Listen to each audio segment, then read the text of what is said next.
Hey everybody, it's Anna, and right now we're going to be going over best practices for shop listings, quick start version. So the first one that I can recommend for your best practice number one will be to preload your shop listings.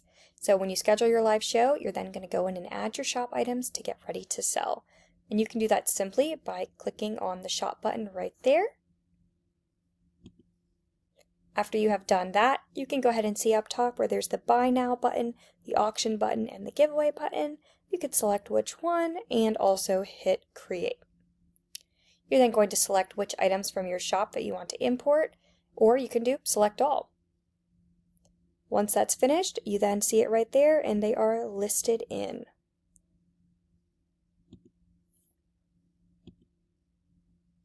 Awesome. So once they're listed in, we can then manage, and managing them, we will then do Enable All Purchasable mode. So for that, all listings will then be able to be purchased without needing to be pinned. So it makes it super simple for you. Then you'll do a final confirmation saying all items are able to be purchased live, and you will do it right there. And you can choose whether to do it for all of your future lives or just for this live only. Next, pinning your items during a live. This is best practice number two. You can simply pin your items during a live to showcase them to your customers. All you're going to do is select that green little button down there.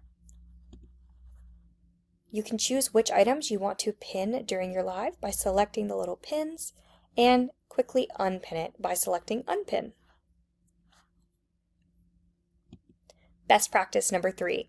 We're going to import our items through Seller Hub. So this makes it really easy if you're importing a ton of items in, and you can do that really quickly through a CSV. So you're going to choose up there where it says Import, and once you're able to import, you can do New, and you're going to choose a CSV file to upload.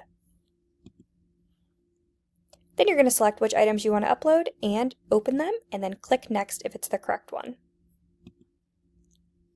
After that, you're going to make sure that you have the items listed in there correctly, the details are there, your inventory count is correct, and then you're going to hit Create. Once that is done, we also can delete them if needed. So if you want to go ahead and delete some out, there is a delete button.